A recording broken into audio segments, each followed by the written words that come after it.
allegiance to the flag of the United States of America and to the republic which stands one nation under God, indivisible, with liberty and justice for all.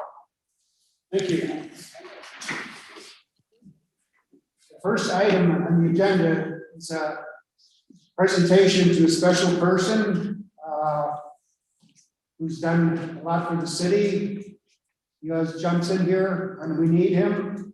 He fills in as an interim city manager, and he's a grant writer. And it's our honor to present this award to Chris and Luann.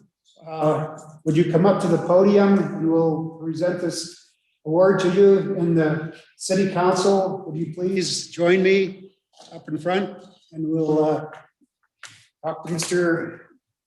Burkett.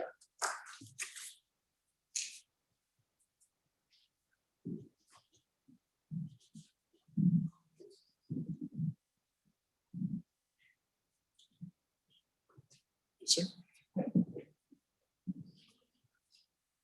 Do we want to be in front of us?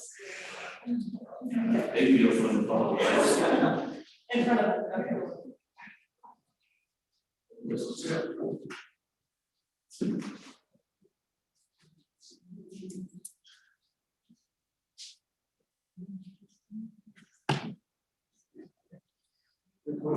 Yeah.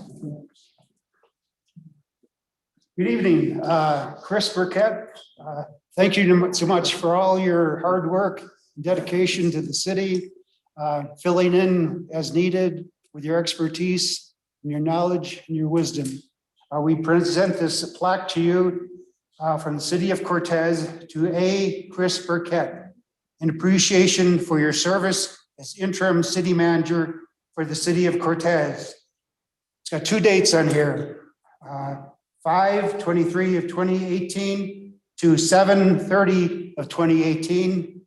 And also this latest time, 05 of 03, 2021 to 05/18/2021. Thank you very much, Chris. We appreciate your service and your dedication. Thank you very You're much. welcome.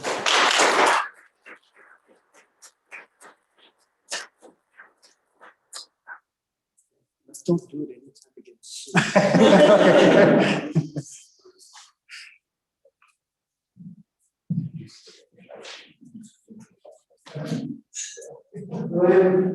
Don't leave so soon. Eat with your husband.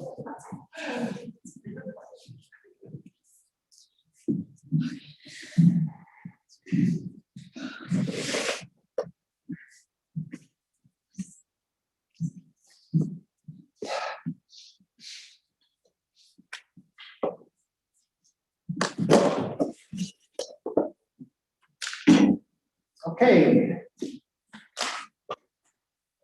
Next item on the agenda is the consent agenda. Listing under consent agenda is a group of items to be acted on with a single motion and vote. This agenda is designed to expedite the handling of limited routine matters by city council. The mayor will ask if a citizen or council member wishes to have any specific item removed from the consent agenda for discussion. Either the public or council member may request that an item be removed from the consent agenda at that time prior to council's vote. Mr. Mayor, I'd like to ask that item E be removed from the consent agenda just to be voted on separately, so I can recuse myself because I work for Community Radio Project. Okay, thank you. And I would make a motion to approve the rest of the consent agenda. Okay. Is there a second? Regina? Aye. Kelsey? Brady? Aye. Aubrey? Aye. Lucero? Aye. Lady? Aye. Thank you. Next item on the agenda is citizen participation. You should do item E. Do we need to do the Approve item the that was renewal arts separate? license this time, sir? Pardon? We should probably approve the one you pulled. Oh, yeah. Do you need to leave? Or does he need to leave? Yeah. Mr. Mayor, I make a motion to approve item E on the consent agenda. Second. Medina, Aye. Yazzie. Aye. Rainey. Aye. Lucero. Aye. All right, okay. Now, citizen participation. 6 citizens will be allowed this time to address council, and remaining public comments will be allotted under agenda item number 9. No member of the public shall comment more than once at any meeting, or any person be seated the time of another commenter.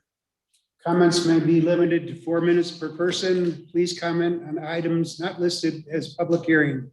Council may or may not respond to comments. Are there any public comments? Yes, sir. Would you go up to the podium, identify yourself with your address? Hi, Jim Swartz, 1102 Carpenter here in Cortez. My question goes back to last year's election, when some of you folks were running, somebody whose name I can't remember said it would be a great idea if we had a walking path all around Cortez. Is that somebody who's on the council now? I can't remember, it was in the paper, I remember reading that. Anyhow, I wanted to endorse that, and I'm not sure if it's somebody who's still on council now who made that when they're running for the position, or what. Does anyone on council want to respond that made that proposal? I think that was most likely me. I'm an advocate for making the town more walkable. Because I was on Parks and Rec before being on council.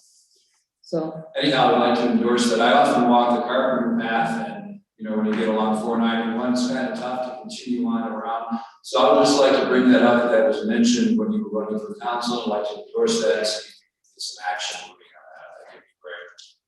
Thank you. Thank you, Jim. Are there any other citizens wishing to speak tonight? Anyone on Zoom? Anyone in the audience? Okay. We have one more comment. Okay. One more comment? Yes, would you, hi, would you go up to the podium? Tell us your name and your address, please. My name is Sue Campbell, and I live at 511 South Cedar Street. And I was just going, I live over by the little, where the old high school used to be. And I was wondering what the status is on that park that was going to be developed. Well, that park is being on hold right now because of budgetary problems, but we're definitely looking into it, and we will be addressing that Okay. again. But thank you for bringing it to our attention. Thank you. Any other comments from the audience, public? Okay. Next item on the agenda is presentations. Alzheimer's Brain Awareness Month. Council will consider proclaiming June 2021 as Alzheimer's Brain and Awareness Month in the city of Cortez.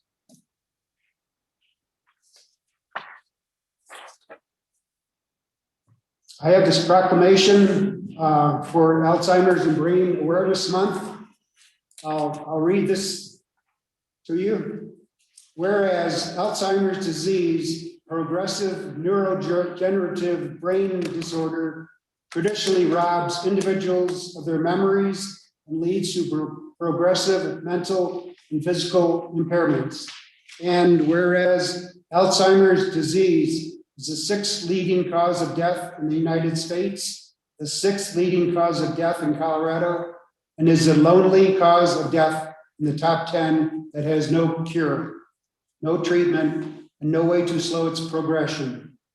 And whereas more than 6.2 million people in the United States are living with Alzheimer's, including 76,000 in Cortez.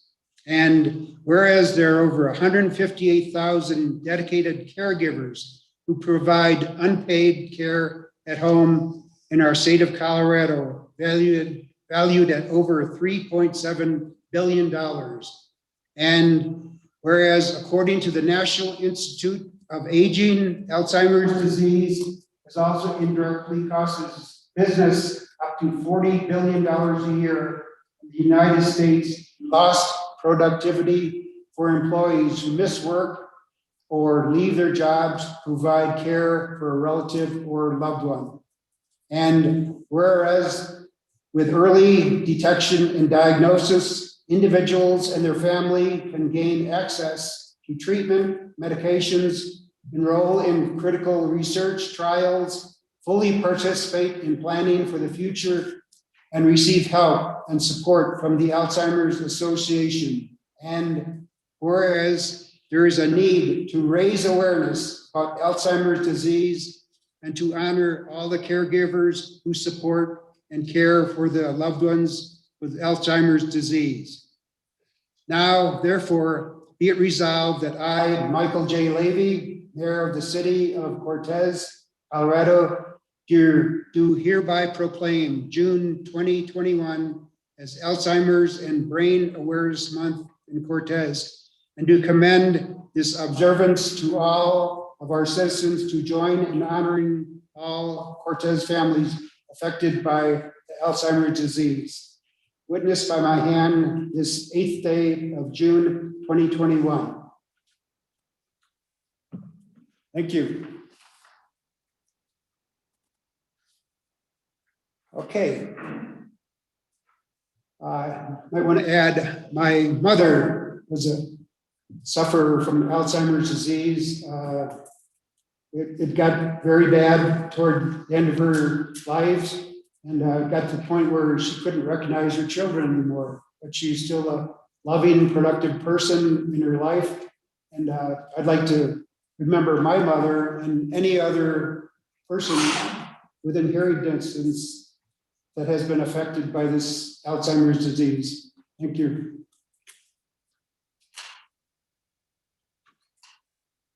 Okay, the next item on the agenda is public hearings.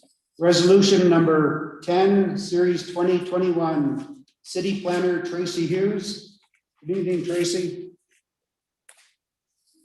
Good evening, Mayor and Council. Good evening. See you. I think the screen shares visible for everyone. This is a proposal for a 2,400 square foot retail building at 503 Patton Street. The intent is to house a new retail marijuana operation. The location was approved by City Council for the distance requirements to protected entities, including schools and other marijuana facilities, in July of 2020. The lot is zoned commercial and retail marijuana is a permitted use in this zone. Approval of this application is for the site development only, as the marijuana license is approved through a different process, and this is already approved. This application is being run concurrent with the minor subdivision application, which is later on the agenda tonight. Regarding some of the standards for the project, the land use code requires 16 spaces for the proposed use of the building, and the applicant is proposing 17, which exceeds the requirement. The project meets other code requirements such as setbacks, lot coverage, and building height. The applicant has proposed adequate landscaping at just over 10% of the area for the parking lot, and approximately 70% of the site overall, which far exceeds the 10% requirement. And the plants proposed are from the recommended plant list. Agency comments have been addressed by the applicant, and the planning commission recommended approval to council unanimously. And staff recommends approval with the conditions as listed in the staff report resolution. And the applicant and another staff member from the applicant's side are both on Zoom tonight for any questions. And that's all I have. Any questions, council? Comments? Or I don't have any. I don't have any. Regarding the section about the sidewalk, what were your thoughts? Well, Well, the applicant did provide that response that there was no, they did not believe there was any requirement to build the offsite improvements. I think, as Bill Johnson stated, it would be the right thing to do to provide them. However, I don't believe there's we don't have anything to point to require that be done by the applicant. They are putting sidewalk along Little Patton and Main Street on site. So in that regard, they are providing some sidewalk facilities. And so that extra requirement is not in the current motion. No, it's not. It's not a conditional approval to do the offsite improvements. Thank you. Any questions or comments, council? No. I hear a motion on this item. Do we have to open a public hearing? Okay, we'll open this up for a public hearing. Are there any comments from the public? Seeing none, I have a motion on this item, please.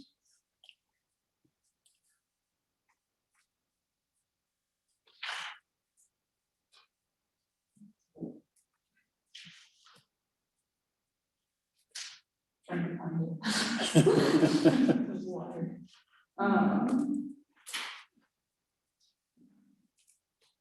Somebody finds it before me, go ahead. Okay. Mr. Mayor, I make a motion to approve the site, this is the site development plan, right? Okay. The site development plan for the construction of the new retail marijuana facility at 503 Patton Street as submitted by agent Paul Julian, agent for property owner 4740 Dillon Drive LLC through Council Resolution number 10, Series 2021 with the following conditions. Do I need to read the conditions? Mike, Green? You need to read the conditions, or can we say with 8 conditions? You can say with the listed conditions in the resolution. Which I believe I did. Second. Aubrey. Aye. Lucero. Aye. Rainey. Aye. Gauzy. Aye. Medina. Aye. Lady. Aye. Thank you. Next item on the agenda is a quasi judicial item. The city council sits at a quasi judicial body, and the city council is restricted to make its findings of facts and evidence presented to them at the hearing. No member of the city council should receive or solicit comments from any person regarding the matter pending before the city council prior to the formal hearing itself. If anyone has any contact on this matter, please advise council, consider recusing yourself. The quasi judicial item is the transfer of location for a medical marijuana center / on-site optional premises cultivation facility and retail marijuana store for Durango Organics LLP. City Clerk Linda Smith, City Attorney Mike Green, please. This is something a little bit unique in Unity Council. We've not had one of these before. This is a change of location, which under the ordinances requires actually issuing 2 new licenses. We would need to be meeting, the applicant would need to be meeting the location requirements of our ordinance, not necessarily the personal background checks, etc. There's no question at this particular time about character of the applicant.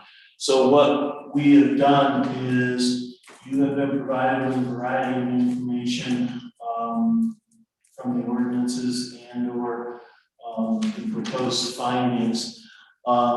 Staff, as I look through the application, if you look at the findings, which are similar for both, license approval. The retail, you would be showing a new license approval with a new location. The medical, you would be issuing 1 or 2 new licenses, local licenses, which is how that setup goes. Staff has performed an investigation, and the materials are in your packet. The application is completely signed by the applicant on both applications. Application fees have been paid on both. The application, complies with all the requirements of the ordinances, the state medical or the state marijuana codes, medical and retail, and the rules promulgated by the licensing authority. I'm unaware, and staff has not pointed out any material misrepresentations in the license.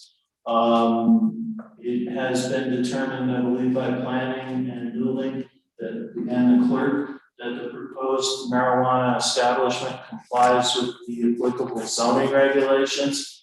We need to make a specific finding. They also check the distances. And so the new location conforms with all the distance requirements that the city has in place. No one has provided staff or myself or Linda, the clerk, with any results of an investigation that would cause us to recommend to grant this change of location for both. There does not appear to be any other facts pertinent to the granting of this type of license approval that need to be considered. And I see Ms. Kotsky in the back smiling, so she can confirm here that the applicant is current in payment of all sales taxes, fees, everything. The Durango Organics folks, Ms. Kotsky, are current in all their sales tax. Yes, they are. Okay, so we have no issues there. We have not had any good cause as defined in the Colorado statutes submitted to staff for non-approval. We were unaware of any reasonable conditions other than the license wouldn't be transferred until Durango Organics has a CO for the building, which means they will comply with all the building code, security code, everything like that. The applicant does not own or control more than one establishment in the city. Staff recommends that you make the findings as set forth in the two proposed findings and approve the licenses.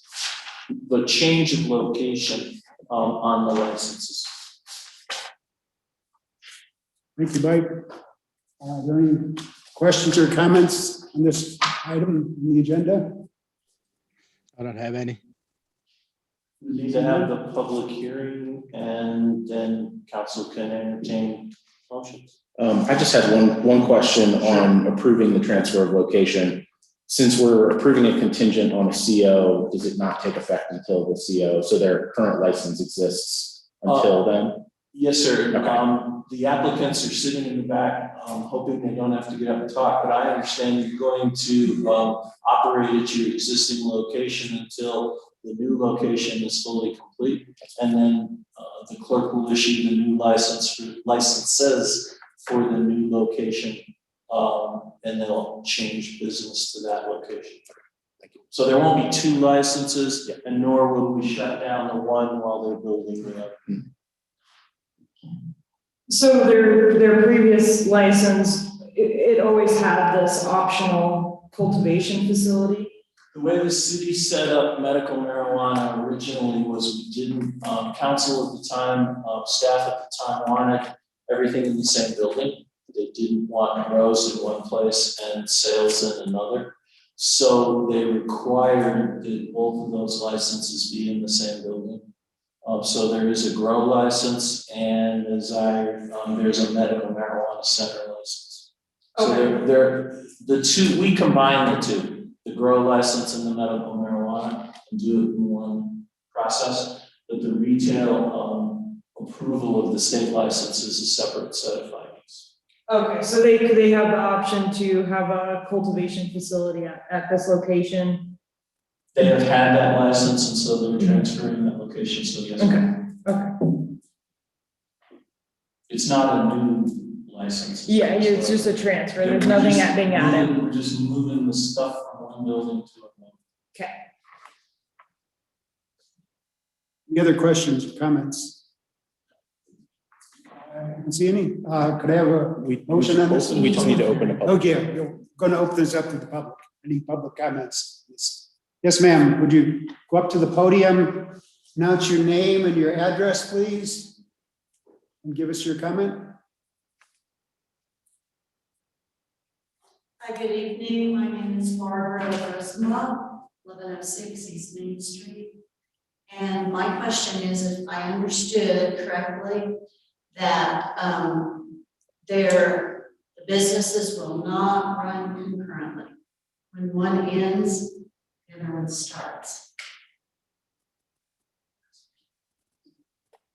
Yes, ma'am. Yes. That's what we said would happen when they. I was asking because I wanted to confirm my understanding. Yes, what'll happen is when they get the CO and they're ready to start the new business, the license will be taken away from the old business and transferred to the new location. So Sorry.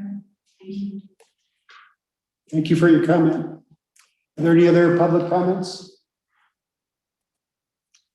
Sorry. Seeing none? The applicant would like to make a comment. Okay, yes, sir. Would you like to speak? Sure. Just go up to the podium and state your name and address, please. Johnny Madden, 72 South Street, Durango, Colorado. Thank you so much for the opportunity. We appreciate very much being in the community of Cortez. We've been here now a while. We're obviously right next door to Durango.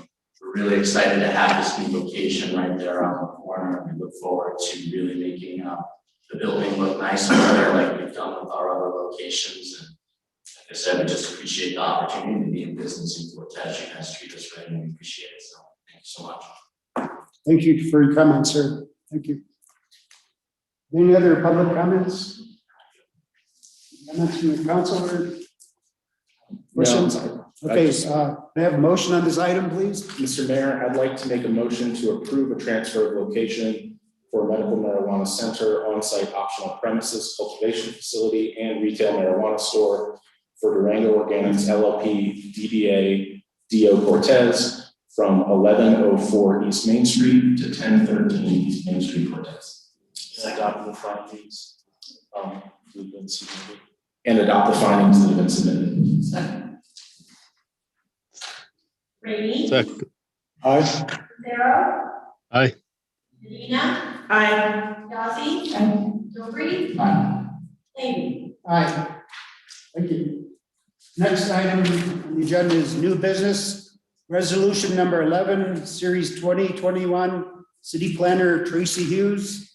Good evening, Tracy. Good evening. Share the screen real quick.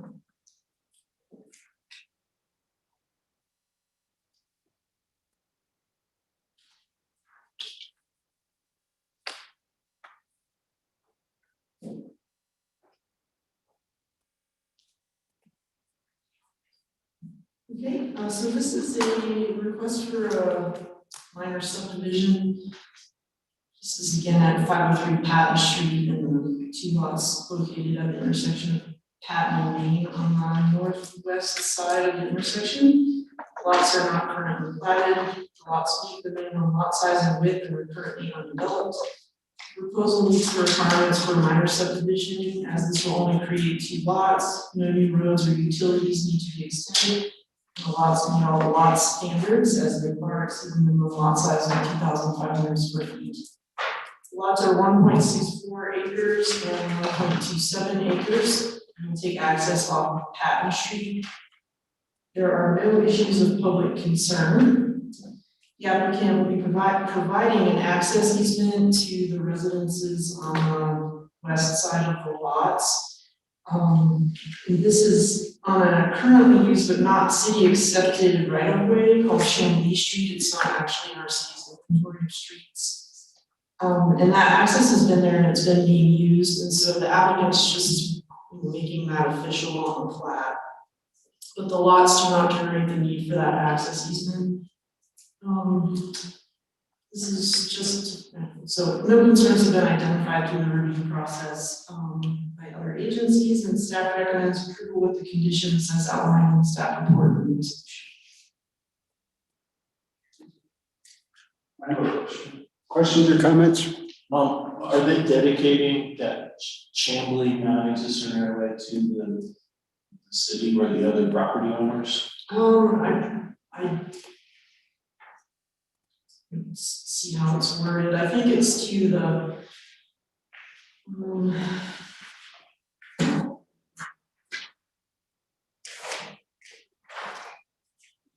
no, the way it's written, an access easement, it doesn't specify on the plat. I don't believe it's being dedicated to the city as right of way because it's not in fee simple. So I think the use of it would be to the public or at least to the property owners along Chamblee, which also means. We're not building a street there, is what. It's not. It's a private road is what it's gonna be. It's a driveway. It's not gonna be Chamblee Street anymore. We'll take that sign down. That's another issue.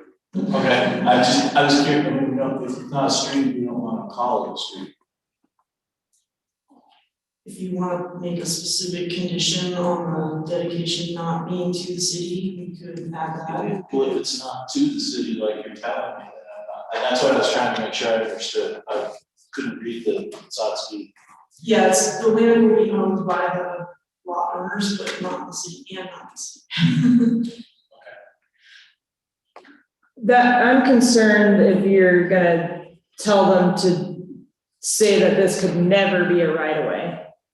I would like to leave that option open in case, 20, 30 years from now, we're looking back at this plat and we're like, oh yes, they dedicated it, now is the time to accept it. I think they can dedicate whoever owns it. I'm not sure who owns it is the other question I have. It's being an easement for newbies access to their property. I don't have a problem with that. I'm just trying to avoid something we get confronted with every once in a while is who's building this street. And if it's dedicated to us today, then should we not be making the developer build the street like we would normally do, or how are we addressing that issue? And it sounded like it's not a street, it's an easement, so there's no question about it. If we want it later on, I think we would approach the property owners that own it and ask them to dedicate it or transfer it or whatever to the city.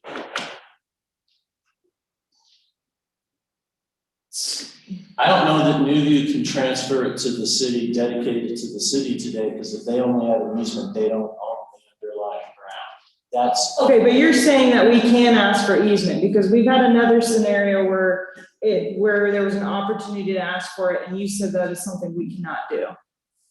So I'm just trying to understand the process. We wouldn't be asking for an easement. City streets are only fee simple, so it would be a transfer by the property owners of a surveyed piece of ground to the city that we would own. So I'm not hearing that that's being done. I'm hearing that Newview is getting an easement for their use and whatever the document says. And I just wanted to, I didn't understand who was building and maintaining this driveway, which is what it really is, back into these properties. Do the lots north of it, because the way it's drawn in the map, do the lots north of it have like an alley easement or? My understanding was they had some sort of use easement that was conveyed to them where they had by right. I wasn't clear on that either when I was looking at this.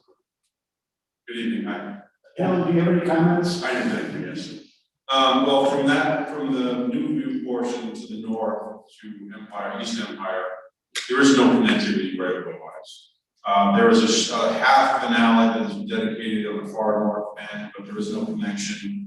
And, it's not as easy as just taking down the street sign because there's addressing involved, because Chamblee Street's been there for so long, people have numbers associated to it. So it's not something that we can't handle administratively, but there's gonna be some legwork in it to getting re-addressed and the like. So, and as far as this access easement, it's Newview's granting those two properties access across theirs lot because they've used it in perpetuity when it's used by right. And they're just cleaning it up. And so that's where it is. It'll be a private driveway to two parcels across a different parties' property. then we'll have to, you know, deal with the street name and the address. Thank you, Phil. So, Any other questions or comments? Okay, could I have a motion on this item?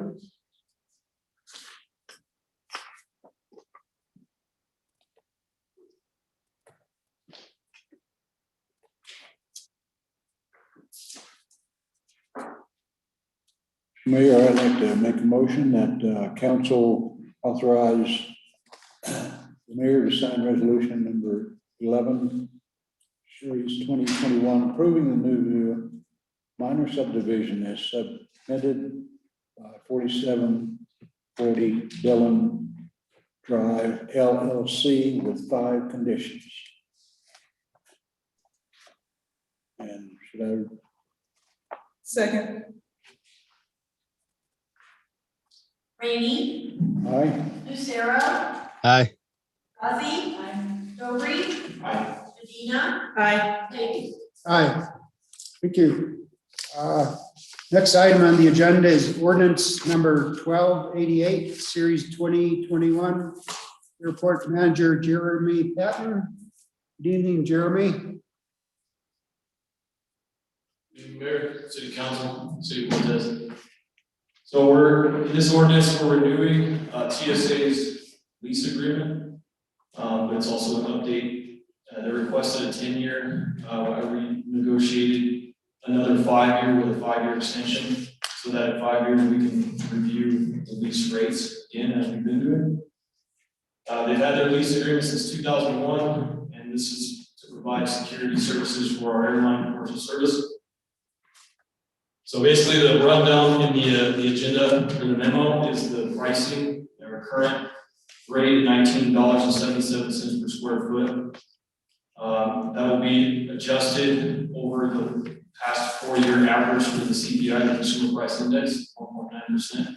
So here on out, and starting in July, we'll have a rent of $9,123, and then in 5 years, it'll be increased to $10,024. And then at that time, we'll review it again for another 5-year extension. So fiscal impacts, we're increasing our revenue for the terminal lease of their office space, 453 square feet total. That's on top, in addition to the airlines lease agreements. So we're increasing our revenue, and that'll help offset utility increases and other projects we intend to pursue for the terminal. So staff recommends that City Council approve the mayor sign the TSA lease and the ordinance for 5 years commencing July 1st, 2021 through June 30th, 2026 at the increased lease rate listed above. Thank you, Jeremy. Is there any questions or comments from the council? Could I have a motion on this item, please?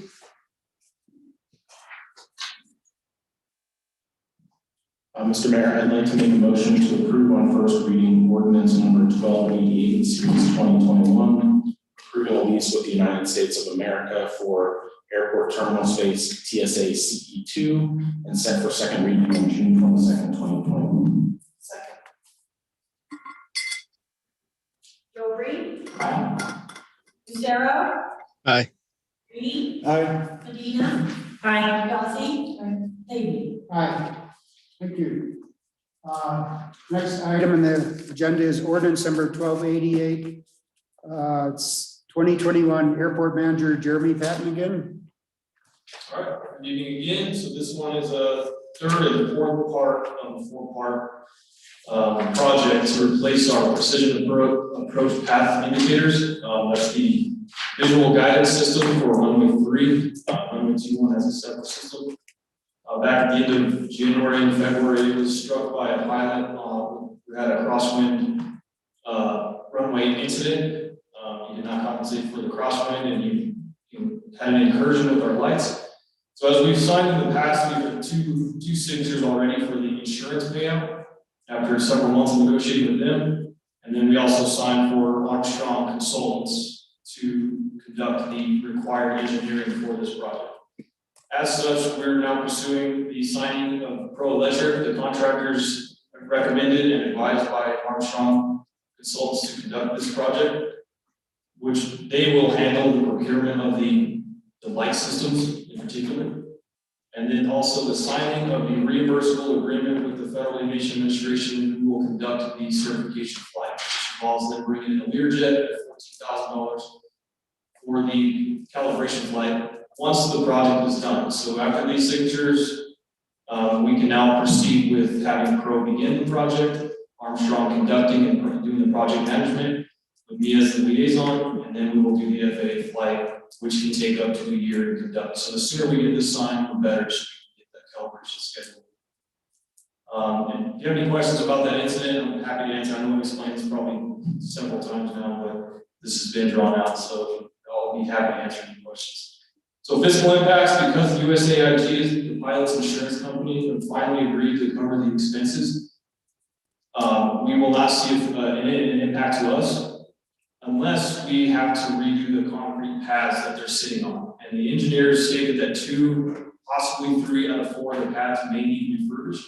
However, we will have an offset in the reimbursable agreement. If the flight's conducted and they've conducted it in an hour instead of 4 hours, there will be a reimbursement issue to the airport. The insurance company signed a release of claims. They did not request a reimbursement for that.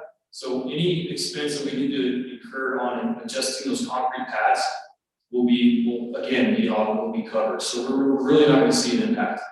In the estimate for Pro Electric, it came to about $3,000 for the concrete refurbishment. The insurance would not agree to that payout because they argued that the pilot didn't strike the concrete, and that was a fair argument. So we could get them to pay for that side of it. Again, any questions? I know this is kind of a technical incident. I'll be happy to answer. So because of this, to get these last 2 signatures, I'm requesting the council approve the mayor sign the service order with Pro Electric as advised by Armstrong Consultants and the reimbursable agreement for the FAA. Thank you, Jordan. Sir. Any questions or comments from the council? Mr. Mayor, I'd like to make a motion to authorize the mayor to sign the emergency replacement of runway 3 precision approach path indicators. Second. Medina, Aye. Yazzie. Aye. Greeny. Aye. Dobry. Aye. Lucero. Aye. Aye. Thank you. Next item on the agenda is resolution number 13, series 2021, City Attorney Mike Green. Back in March 2020, on the 18th, the city declared a local health disaster emergency. And that's on page 160 of your packet. On page 159 is a simple resolution declaring an end to the emergency due to, while not an end, a lessening of the COVID-19 crisis. And that a state of local health emergency no longer exists. This is being submitted for your consideration and approval and discussion.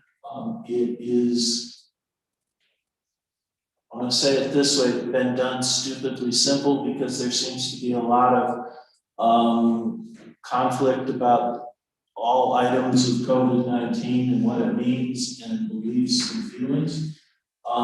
What would happen if you sign or approve this resolution is, manager and I were talking about this. We've got to sit down and talk to the clerk and figure out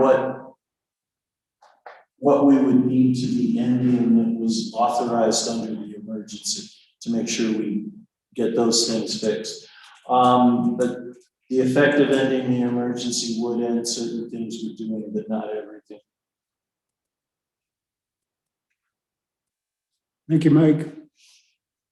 Questions? I have a question.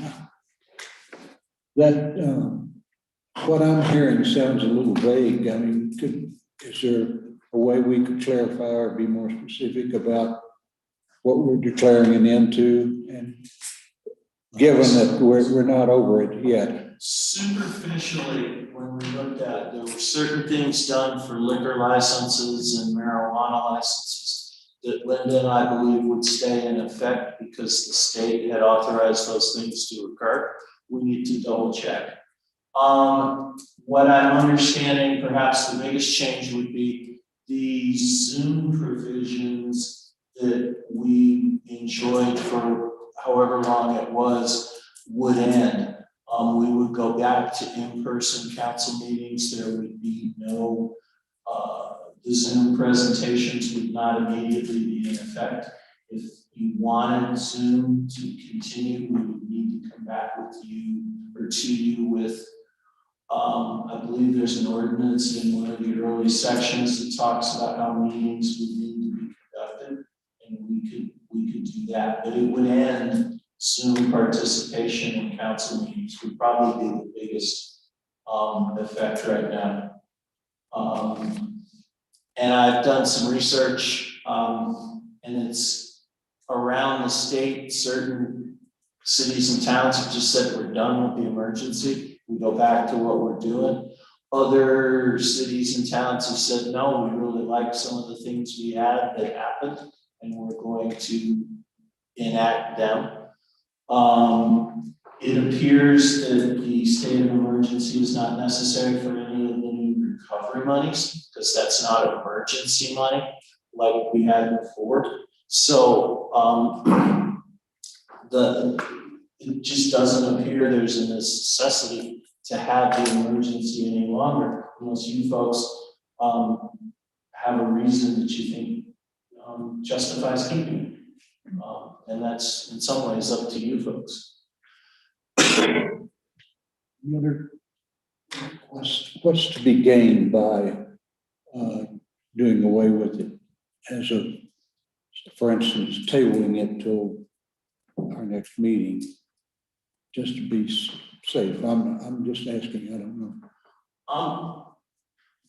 It appears council wanted this on the agenda to discuss it and move forward with it or table it or whatever. I have no, I think it's up to council to decide whether they want to table it or move forward. Like I said, it's happening around the state. Other places are getting, undeclaring the emergency. There is no county emergency as I understand it anymore. I can't speak to the other cities and towns regional, but we're presenting this to you for you folks to discuss and decide.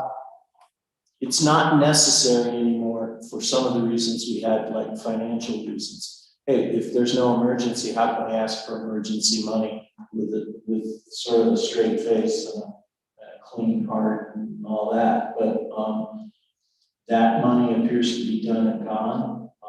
We are now under recovery money. There does not appear to be any requirements for a declaration of emergency. It's got to end sometime. We can't just keep dragging it out. I think to move forward, we need to do something about this tonight. And I think it's up to the board to work through it. Can I ask a curiosity question? Did we ever meet the threshold to receive assistance from the state in terms of funding, like emergency funding? I don't remember where we ended up with expending the money that we got, if that's the question. I'm not sure I understand the question. I'm just asking this because, and it may be different, but I'm like, I'm doing a practicum with the emergency manager and I'm helping him with the resource mobilization plan for the county. And I'm curious if, like for the county, there's a certain percentage of expenditure that they have to have before funding assistance from the state kicks in. So my question is, do we have something like that? Like, do we have a threshold where we spent in response to COVID-19 to where we met that threshold and we're actually receiving emergency funds from the state? Mayor, council, if I can interject here, is my understanding, no. So we never made it to that point? No. Okay, thank you. Mr. Mayor, I'd like to make a motion to approve resolution number 13, series 2021, ending the declaration of local health disaster emergency. Second.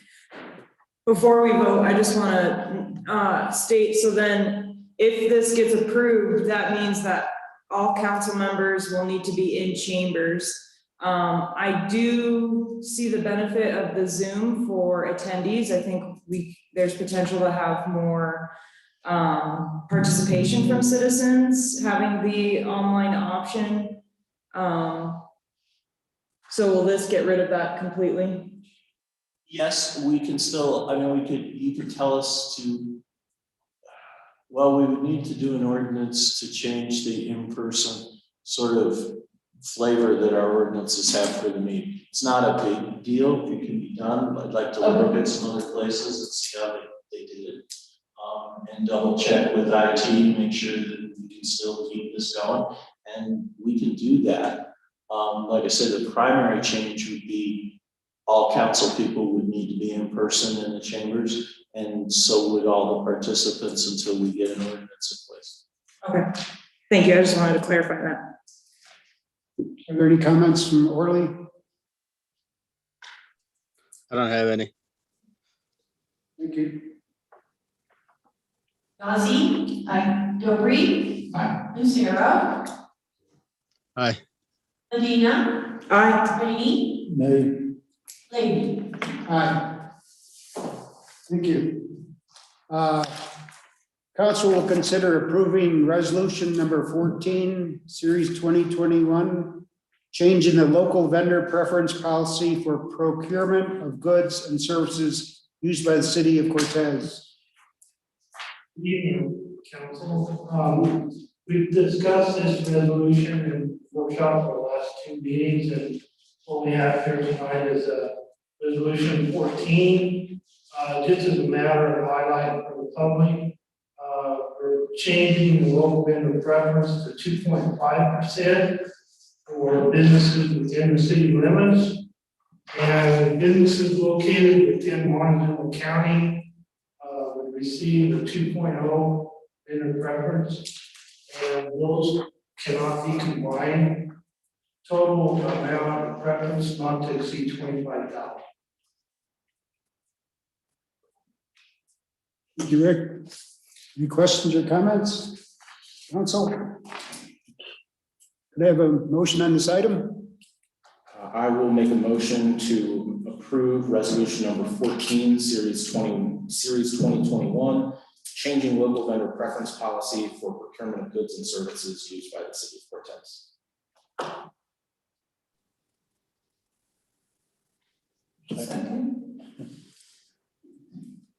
Lucero. Aye. Medina. Aye. Dobry. Aye. Rainey. Aye. Yazzie. Aye. Lady. Aye. Thank you. Thank you. Welcome. Next item on the agenda is resolution number 15, series 2021, City Attorney Mike Green. This has been something that's been, I guess I'll just use this word, kicking around for a bit of time, and it has been final, and I guess the accountability committee, what we call the user group, the governmental entities, the cities and counties involved have come up with an agreement. Chief Knuckles went over it with me before he left for the guard.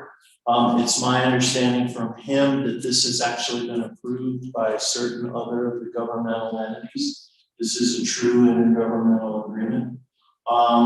At this point in time, staff feels it's necessary for the city to adopt this so we can move forward with the functions of dispatch for next year, budgeting, getting the information out to the accountability committee members and moving forward. So staff has recommended that the resolution approving dispatch services agreement be approved and authorize the mayor to sign the same. Can I ask Kelly if there's any comments that you'd like to make about this? Thank you.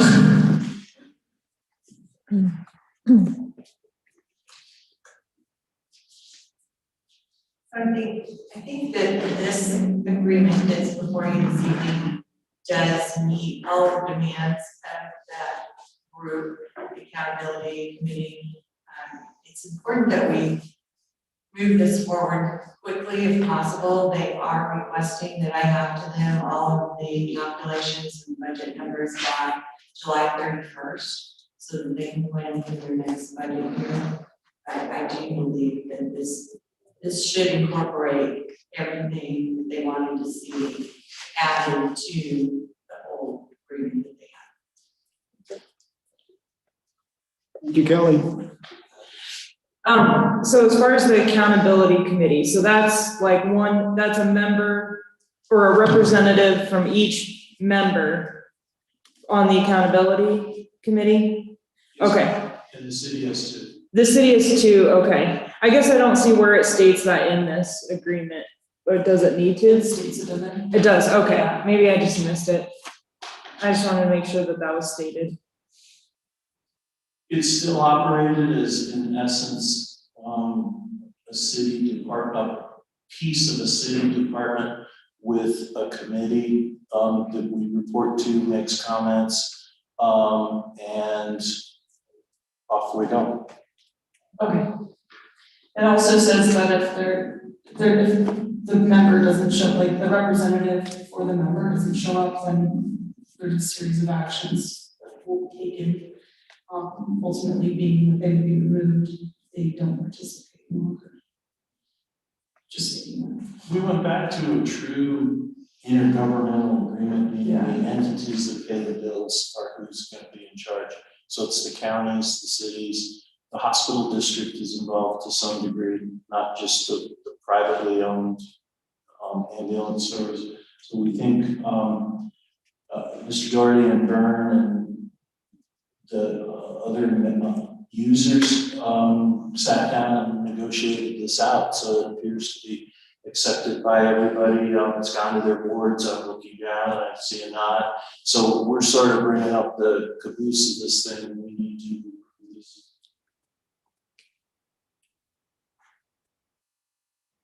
Any questions, comments? We have a motion on this item, please. One second, manager, did you have any thoughts on this? Manager? Just as soon as I get my microphone to work.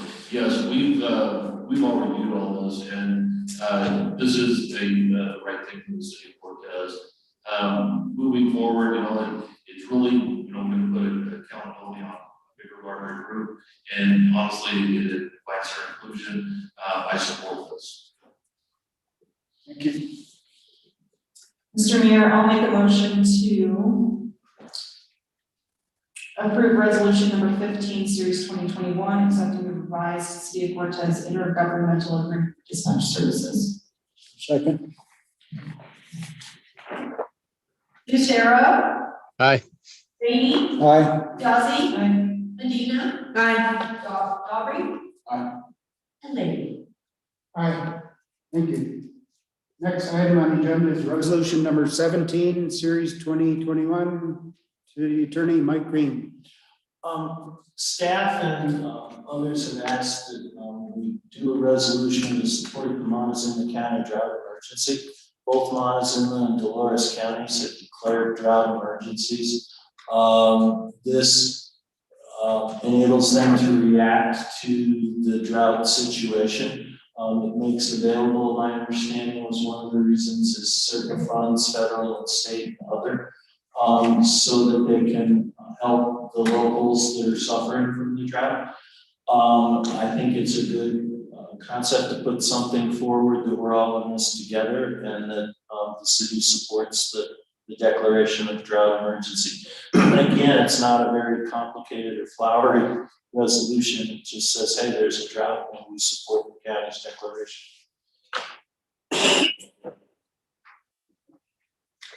Questions? Question, Mike, there's also in place right now a voluntary program for watering, alternating odd and even number addresses and certain days, every other day, I believe. Would it be a good idea to make that just not a voluntary, make it involuntary, make it a I think it feels like listening to different people, looking at different sources of information, that the city's gonna be developing its response over the next few months, depending on how things work. That's a discussion that I think we're gonna need to have. It has some interesting enforcement questions, which is we talked about, involving people who are indigent, who actually caused the problem versus who's gonna react from it, the people that are renting versus owning and everything. If council wants, we can go back and revisit that and discuss it, but at this point in time, I think we're gonna go with, my understanding from staff is we're wanting to go with the voluntary restrictions right now. Enforcement, I'm not saying it couldn't happen, but it would be pretty interesting with what, 3 code enforcement guys? It's gonna be 2 code enforcement fellows to cover the whole city 5 days a week. It's gonna be an interesting proposition. So there's certain practical things we would need to address if we're gonna make it permanent or mandatory, I guess is the better word. And one item, for example, would be people who have sprinklers with timers on them. If you only water on odd days, or you can only water on even days, that's going to get really complicated because of the dates in the calendar. That's just one trip. So it should be interesting to figure this out, how it would be compatible. I don't think we. Mayor, Councilman Rainey, and Bruce Anderson, city manager, council member, we're working through those things. There's some steps that have to go in place ahead of that. One of those being the drought contingency plan, and I'm going to address that in my second. Great. Thank you, Mayor. The only question that I had was just in supporting the Montezuma County drought emergency versus declaring our own. That's, I'm probably gonna surprise staff when I say this, I don't know that that's out of the picture, but it's not been vetted and discussed. And what, that would be making a huge commitment of, for example, maybe mandatory water restrictions. When you start saying there's one thing, you have to be consistent with it. And so I don't know that we're ready to do that tonight or in the near future. The drought contingency plan is a way to approach it. I've shared several models with the manager and with Phil. There's a memo came out. We actually researched it back earlier in the year, different approaches to the water situation. And I got to tell you, around the state, it's like, wow, we got blinders on. We don't really care. Water, water, water. To man, if you have a hose without a nozzle on it that you can shut off, you can have repercussions. So we need to really look at all that and come back to you with, I think, a plan that the 3 different departments here, the manager, myself, and Phil, and tell you we can do it. It's not good to pass something we can't enforce. Have these contingency plans not existed in the past? Pardon? Have these contingency plans not existed in the past regarding fire? There's been some conservation plans, and sometimes just the jargon changes, but it's the same thing. And so the drought contingency plan appears to be more, my research indicated, when certain water levels are reached or certain snowpack is reached, certain things come into play. And as the various departments or the manager would be authorized to manage the situation. Our ordinance is set up, the manager is I think he's called the water engineer, it's another one of his hats. And he would, under the current situation, would be making these decisions. But we need to develop when these triggers should hit. In other words, is there a number we can rely on that the snowpack is in some months to tell us, whoa, we need to start looking at water restrictions. And then as it gets worse at runoff, if it's this, or is it tied to water levels in the reservoir? And we've only started to have those discussions. It's a little more complicated than it looks at first blush.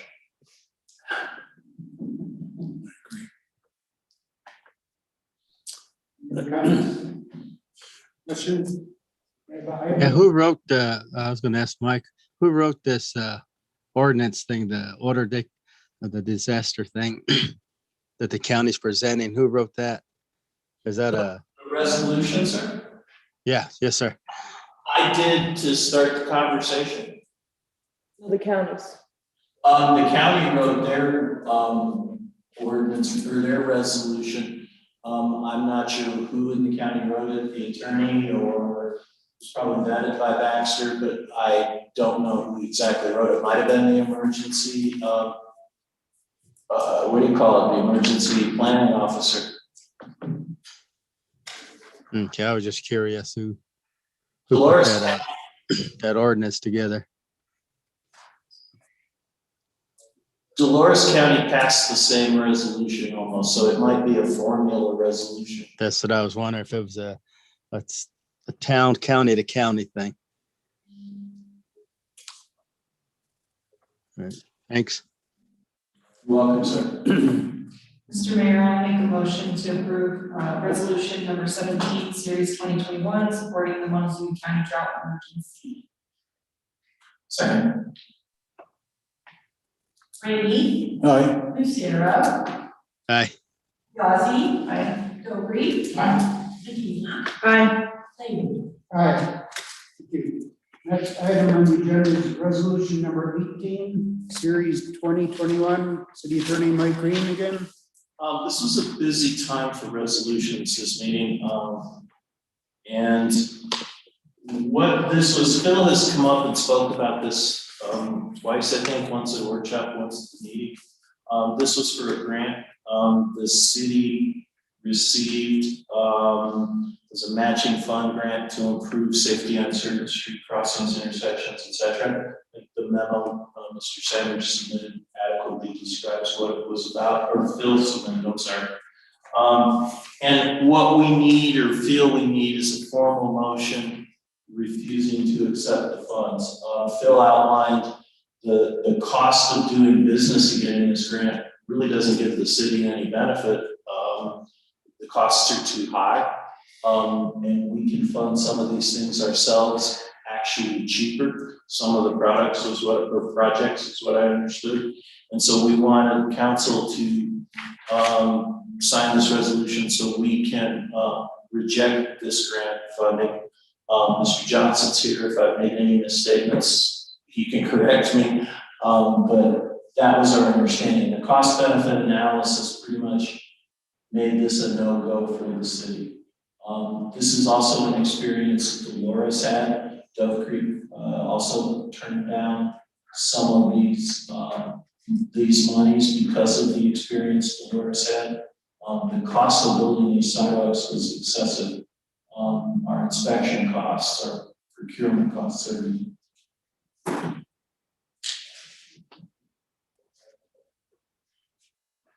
Mr. Mayor, I'd like to make a motion to approve resolution number 18, series 2021, rejecting the grant for Scott contract 2037-15, Cortez multimodal options from the sidewalk project.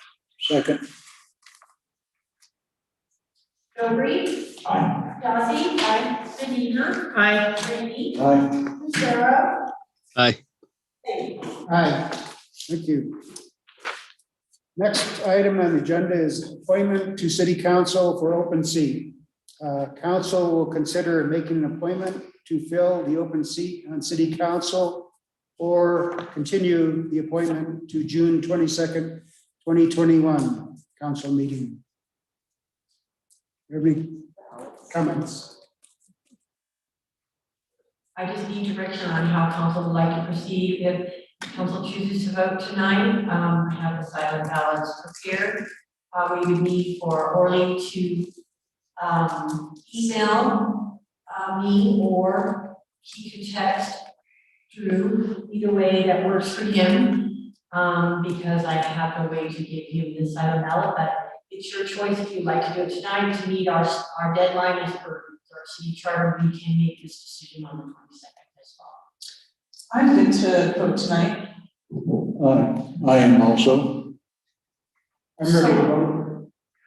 Orly, would that work for you to text Drew, or would you email me? Either way, we have that ability. I can text either one. Okay, so would you text Drew?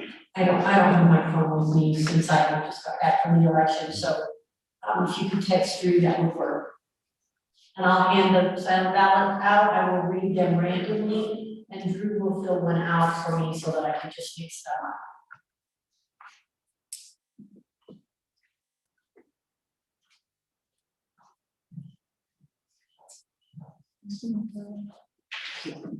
We'll just circle the person that you choose and fold it up, please, into fours.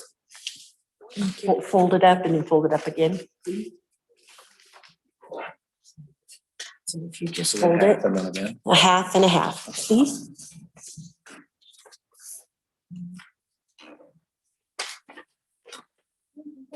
Yeah.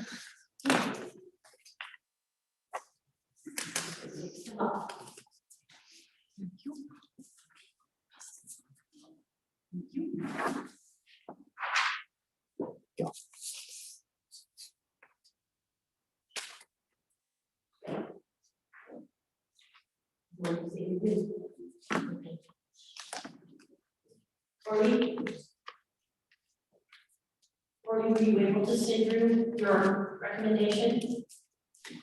I'll be right there. I'm not a fast texter. What did you say, Ronnie? We didn't hear you.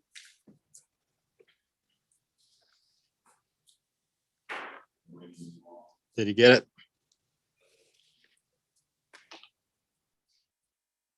Received Orly, thank you.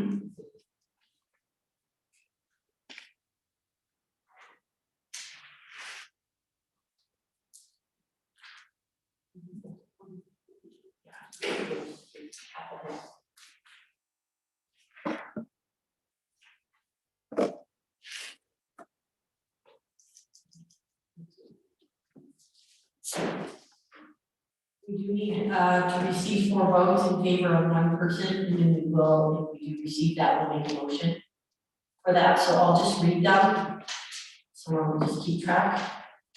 We have Matthew Kieffer. I have Matthew Kieffer. I have Matthew Kieffer. I have Matthew Kieffer. Matthew Kieffer, and Matthew Kieffer. So it is a unanimous decision. And if council would make a motion in a second so that we can have it on the record that it was a decision last. I would like to make a motion to appoint Matthew Kieffer to our open city council seat. Okay. Medina. Aye. Lucero. Aye. Aubrey. Aye. I'm saying your name wrong tonight, I'm sorry. Yazzie. Aye. Rainey. Aye. Lady. Aye. Thank you. Congratulations, Matt. Welcome to the city council. Yeah. Council, before we move on, I would like to announce that we'll have an opening on planning and zoning. I'm hoping maybe one of the candidates that you interviewed tonight may be interested in that seat. And hopefully maybe they'll run for city council in April, all 3 of the others tonight. But I did want to make that announcement, and I'm going to let them know when I do call them that that opening is now open as of Friday. So it was a great way to maybe serve the city. So I just wanted to let you know that. Welcome, Matthew. Thank you. Okay. Moving on. Next item on the agenda is citizen participation. Are there any citizens wishing to participate on Zoom? No? And the audience? Okay, seeing none. Are there any city council reports? Do you have a city manager report? City manager, do you have any reports? I do, Mr. Mayor, thank you for the time. Before I begin with mine, I'd like to yield the floor to our city clerk. Yes, I'd like to make the announcement of our unofficial results from our election today for our special election regarding the high-speed internet services telecommunication question that we had. We had 1,294 votes received through 7 p.m. tonight. We have 1,013 yes and 277 no. Yeah. So the ballot question.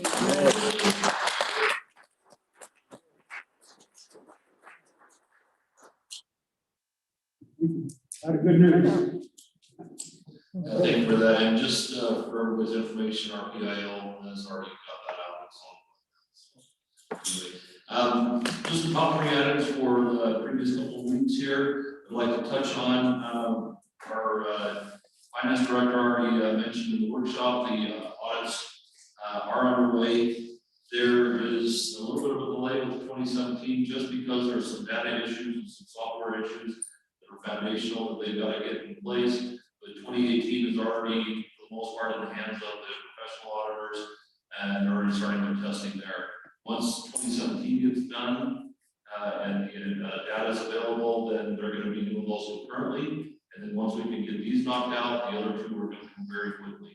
And as Director Kosky already said, they have a very aggressive time frame that they're working under, and I'm very hopeful that they'll meet that. Water, Councilmember Rainey had mentioned that. We had a very long discussion this week. We met with Parks Department, Golf Course Superintendent, and Public Works Director, and we talked about what we're going to do to scale back water usage at parks and golf courses and so on.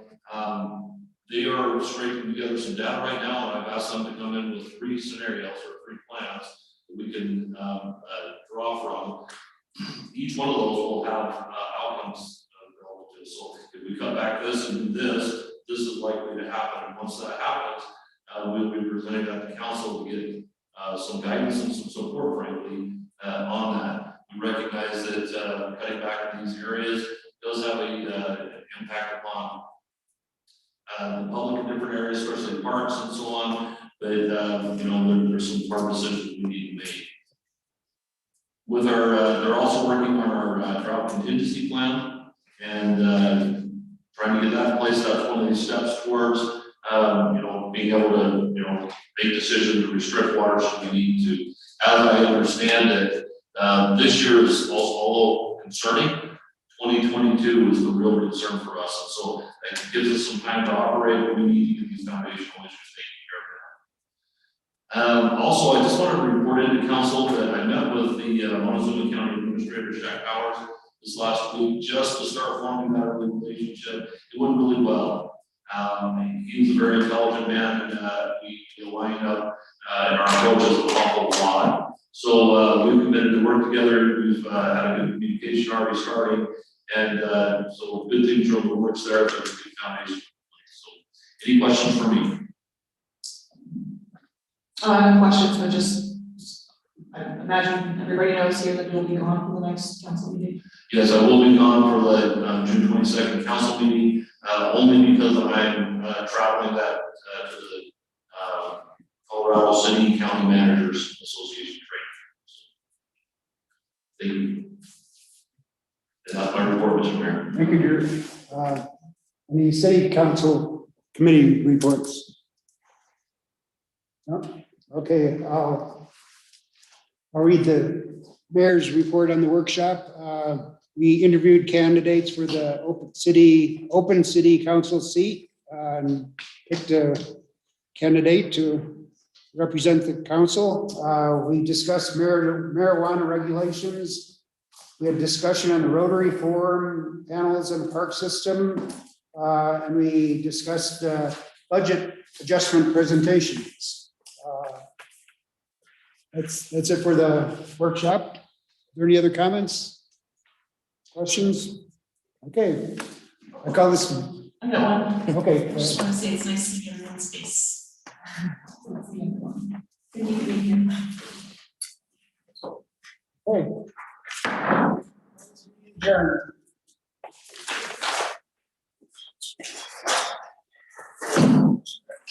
These are good. Nice and short. Yes. Justin, for coming back. Good to see you. Thanks, man. Good. How about yourself? Great. Busy. Yeah.